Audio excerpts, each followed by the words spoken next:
na ang password neto. So kung oo, para sa iyo ang video na to, tapusin mo hanggang dulo. And then kung sakaling interesado ka naman sa ganitong klaseng tutorial, huwag mo lamang akong kalimutan i-follow para lagi kang updated sa mga video tutorial. At maraming salamat po.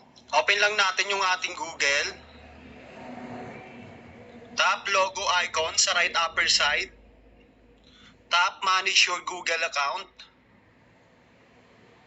Slide lang natin ito papuntang left side. Tap security. Scroll up. Tap password. Dito i-confirm lang natin yung ating fingerprint o kaya yung ating PIN. Dito po ilagay na natin yung bagong password natin. And then i-confirm lang po natin. Kapag okay na, tap change password. Tap po ulit natin yung change password. And then dito po makikita natin, password change successfully. So that's it guys. So sana may natutunan ka sa tutorial ko na to. And then kung sakali nagustuhan mo nga pala ang video na to, please follow and share para lagi kang updated sa mga video tutorial. At maraming salamat.